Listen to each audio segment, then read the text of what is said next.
کیا ایک پرپوزل عالمی طاقت کو گھٹنوں پر لا سکتا ہے؟ اور کیا ہم ایک ایسی جنگ کے دہانے پر کھڑے ہیں جہاں ایک غلط قدم، ایک غلط فیصلہ پوری دنیا کو آگ میں دھکیل سکتا ہے؟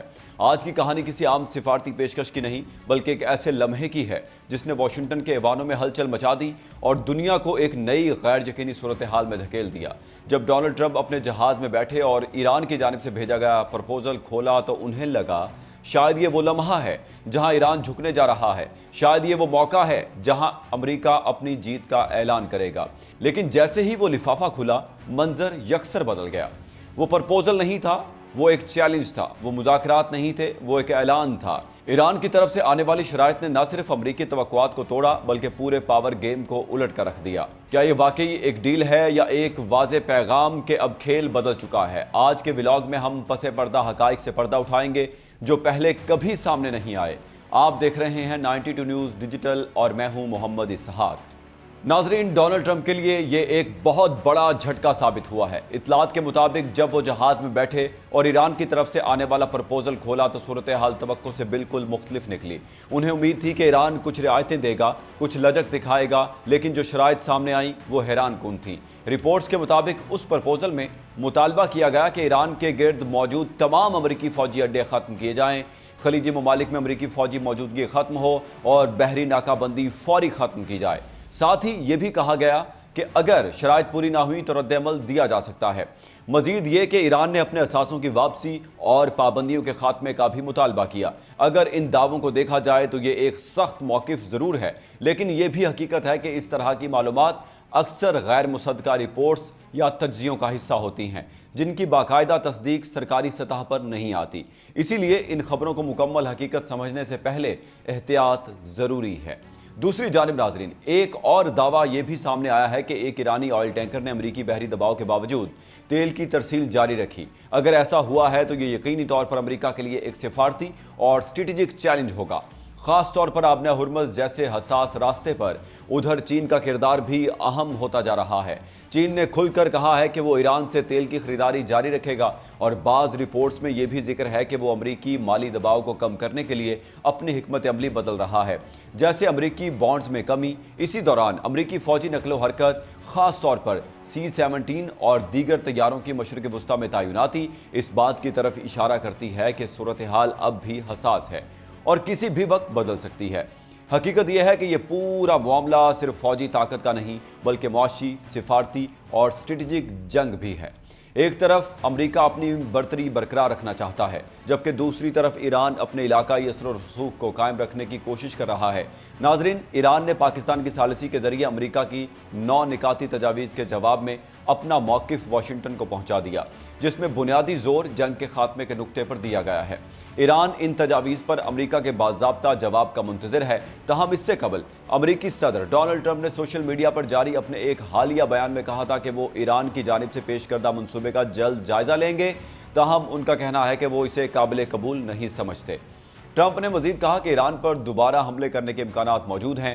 ایران نے جو کچھ کیا ہے اب تک ایران نے اس کی زیادہ بڑی قیمت ادا نہیں کی۔ صدر ڈونلڈ ٹرمپ نے کہا کہ ایران سے ہماری مذاکرات کی صلاحیت لامحدود ہے۔ ٹرمپ نے ٹروتھ سوشل پر بیان جاری کرتے ہوئے کہا کہ مجھے ایران سے ڈیل کی تجویز سے آگاہ کر دیا گیا ہے، مجھے اس تجویز کے اصل الفاظ سے جلد آگاہ کیا جائے گا، جلد ہی جائزہ لوں گا۔ اس کے علاوہ ٹرمپ نے کہا کہ جرمنی سے 5000 سے زائد امریکی فوجی اہلکاروں کو نکال رہے ہیں۔ اس سے قبل صدر ٹرمپ نے کہا تھا کہ وہ ایران سے متعلق صورتحال پر خوش نہیں چاہتے کہ ایران کے پاس ایٹمی ہتھیار ہوں۔ میڈیا سے گفتگو کے دوران امریکی صدر نے ایران کی موجودہ قیادت کو کنفیوزڈ قرار دیا اور دعویٰ کیا کہ ان میں آپس میں اتحاد نہیں ہے۔ ایرانی قیادت میں کوئی کچھ کہتا ہے، کوئی کچھ۔ ایرانیوں کو یہ بھی آئیڈیا نہیں کہ ان کی قیادت کس کے پاس ہے۔ ادھر ایران کے خاتم الانبیاء ہیڈ کوارٹرز کے بریگیڈیئر جنرل سردار جعفر اسدی نے خبردار کیا ہے کہ ایران اور امریکہ کے درمیان دوبارہ جنگ چھڑنے کے خدشات ہیں۔ مسلح افواج کسی بھی نئی امریکی مہم جوئی کے لیے تیار ہیں۔ بریگیڈیئر جنرل سردار جعفر اسدی نے اپنے بیان میں کہا ہے کہ شواہد سے ظاہر ہے کہ امریکہ کسی معاہدے کی پاسداری نہیں کرتا۔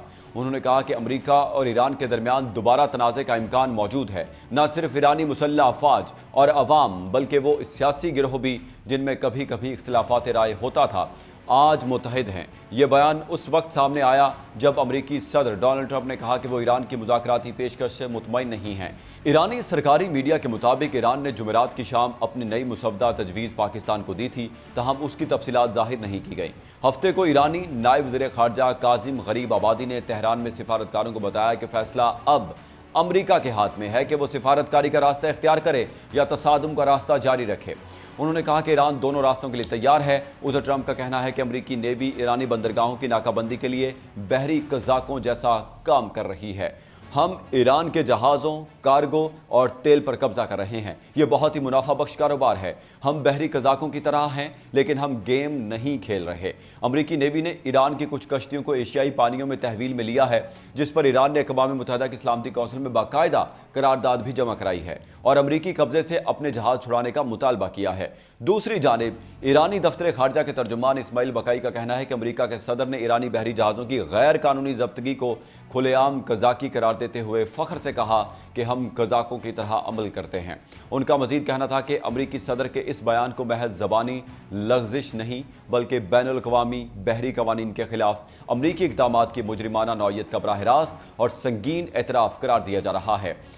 اسماعیل بقائی نے اپنے اس حالیہ بیان میں زور دیا کہ عالمی برادری، اقوام متحدہ کے رکن ممالک اور اقوام متحدہ کے سیکرٹری جنرل کو بین الاقوامی قانون کی ایسی کھلی اور سنگین خلاف ورزیوں کو کسی بھی صورت معمول کا حصہ بننے سے روکنا چاہیے اور انہیں دو ٹوک انداز میں مسترد کرنا چاہیے۔ تاہم دوسری جانب ایرانی صدر مسعود پزشکیان نے اساتذہ کے عالمی دن کے حوالے سے جاری ایک بیان میں کہا کہ اگر آج ہم وطن کے دفاع کے محاذ پر ایسے مناظر دیکھ رہے ہیں جنہوں نے دنیا کو حیران کر دیا ہے تو اس کا سہرا ان اساتذہ کو جاتا ہے جنہوں نے ہمارے بچوں کو ایمان، قربانی، انسانیت اور ایران سے محبت کا سبق دیا ہے۔ ادھر روسی وزیر خارجہ سرگئی لاروف نے اعلان کیا ہے کہ ماسکو ایران کے خلاف امریکہ اور اسرائیل کی جنگ کے خاتمے اور مغربی ایشیا میں امن کی بحالی کے لیے درکار ہر قسم کی مدد فراہم کرنے کے لیے تیار ہے۔ ایرانی وزیر خارجہ عباس اراغچی کے ساتھ روسی وزیر خارجہ سرگئی لاروف کا ٹیلی فونک رابطہ ہوا، جس کے دوران روسی وزیر خارجہ نے تہران کے خلاف فوجی حملے کی مذمت پر مبنی روس کے اصولی موقف کو دہرایا۔ انہوں نے زور دیا کہ روس امریکہ اور اسرائیل کی جانب سے ایران کے خلاف مسلط کی گئی جنگ کے خاتمے اور خطے میں امن کے قیام کے لیے ہر ممکن تعاون کرنے کو تیار ہے۔ بیان کے مطابق ایران کی مسلح افواج نے امریکہ اور اسرائیلی حکومت کی جانب سے بلا اشتعال تازہ حملوں کا بھرپور جواب دیا، جس کے دوران کم از کم 100 مرحلوں میں جوابی کارروائیاں کی گئیں اور مغربی ایشیا کے وسیع علاقے میں امریکی اور اسرائیلی حساس اہداف کو نشانہ بنایا گیا۔ تاہم ایران کی جوابی کارروائیوں کے دوران امریکی صدر ڈونلڈ ٹرمپ نے 40 دن کی جنگ کے بعد ایران کے خلاف حملوں میں 2 ہفتوں کے وقفے کا اعلان کیا تھا۔ بعد ازاں ٹرمپ نے جنگ بندی میں توسیع کی، تاہم ایران کے خلاف بحری ناکہ بندی جاری رکھنے کا اعلان بھی کیا، جسے ایران کی جانب سے جنگ بندی کی شرائط کی خلاف ورزی کے مترادف قرار دیا جا رہا ہے۔ اس کے جواب میں ایران نے آبنہ ہرمز کو تمام بحری آمد و رفت کے لیے بند کر دیا ہے، سوائے ان جہازوں کے جو ایرانی حکام سے رابطہ کر کے اجازت حاصل کریں۔ اس اقدام نے عالمی توانائی منڈیوں میں شدید ہلچل پیدا کر دی ہے۔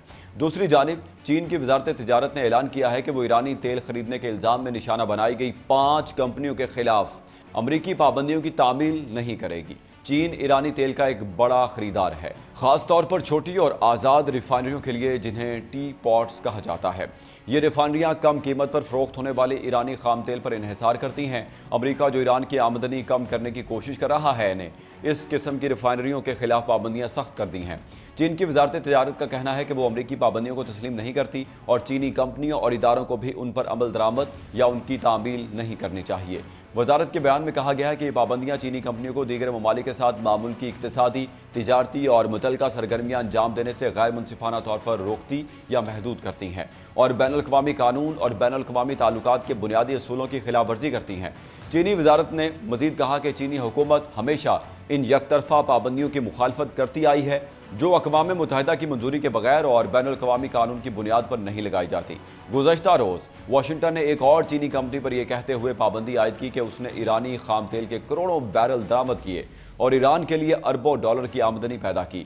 چین کی وزارت تجارت کے بیان میں اس کمپنی کا نام ظاہر نہیں کیا گیا۔ یہ نئی پابندیاں ایسے وقت میں سامنے آئی ہیں جب امریکہ اور ایران کے درمیان سفارتی تعاون برقرار ہے۔ ناظرین، یہ کہانی یہاں ختم نہیں ہوتی بلکہ اصل کھیل تو اب شروع ہوا ہے۔